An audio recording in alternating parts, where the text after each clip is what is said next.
Hi, welcome to the channel. My name is Ali M. I like talking economic recessions, economic depressions, and how we can all survive them. And today we are talking reducing your expenses like a boss. So why might you want to reduce your expenses? Well, Q2 2020. I rest my case. That's all I have to say. But okay, a little bit more of an explanation. Economists measure economic health in quarters. So the year is divided up into 4 chunks. It's just easier that way. And the first quarter, January, February, March, wasn't anything stellar this year. But the second quarter, April, May, June, was horrific. Just something out of a Stephen King novel.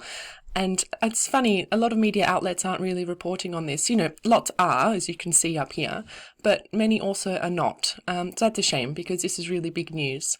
And I know what people are going to say. Things will pick up, LEM. You know, now that lockdowns are over, everything's going to go back to the way it was. Yes, things will pick up, that's for sure. But just wait until those furlough schemes end, emergency loans from governments to struggling businesses end, free money to bail out big businesses ends. That might not end for a while, by the way. JobKeeper, Job Seeker, Job Killer, all of the US's stimulus stuff. Just wait until that all ends, and then it's going to be really hairy for a long time. So you might want to start preparing for high inflation, stagnant economic growth, etc.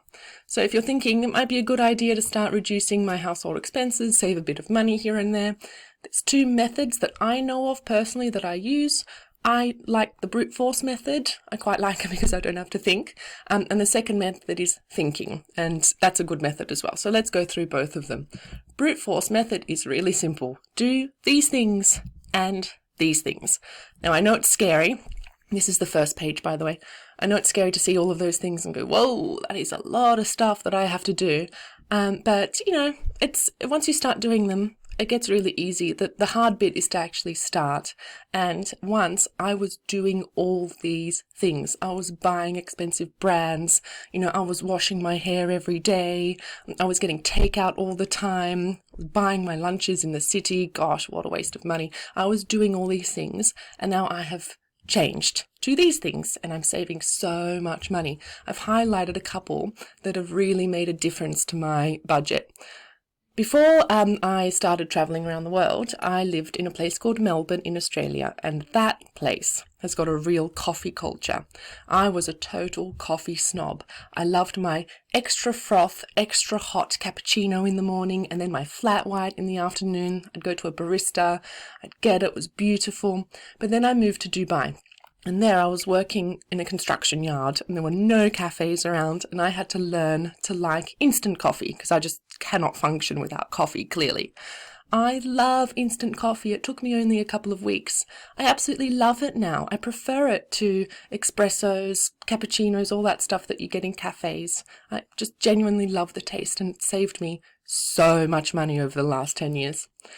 Other stuff, if you can do it yourself, do it yourself. It's really tempting to get someone to clean your car. I know it is a faff of a job, but now I clean my own car. Just whip that Hoover outside and I give it a quick whirl around the car. It saved me heaps of money. And showers. I was one of those people that loved a good half an hour shower every day, sitting under the faucet going, this is so awesome. But now, very, very short shower every second day. I know if it gets hot, like in a heat wave, you're going to have to shower maybe once a day, maybe even twice a day. But in general, you don't need to shower every day. I sound like a bit of a grub, but I'm not. I swear, I'm a very clean person. You just don't need to overdo it with these things. Now, on the next page, do all of these things. It's the brute force method, just do them. But the highlighted items, that one word or 2 words, Money Supermarket. I think it's 1 word. Go to moneysupermarket.com and try to negotiate some better deals. So many people overpay on their electricity bills, their gas bills, their internet bills, their phone bills. There's so many. You can get great deals, and it's just online. Here it is, the Money Supermarket website. It is brilliant. It's awesome. I am not plugging it. I'm not getting any money for suggesting Money Supermarket, by the way. I don't get any money whatsoever from my YouTube channel. I do this for you guys, but this has been a brilliant find for me. I found it many years ago and I've been using it ever since. So the brute force method, finally, If you have kids, I have a bazillion ways to reduce your expenses. Oh boy, so many. And I could do a whole nother video on that. So if you're interested, please let me know and I will do that. Now, secondly, the thinking method. If you don't fancy the brute force method, you're going to have to challenge each and every one of your purchases with these 3 questions. I think that this method, the thinking method, is going to reduce your expenses more. Every time you make a purchase, whether that's a grocery, you're in the grocery shop and you're going to buy something, or you're on Amazon and you're about to click, add to my basket. Anyway, if you're in a parking lot and you're about to pay for a parking ticket, challenge that purchase with these 3 questions. So the first one, do you really, really need this item? Do you really need this service?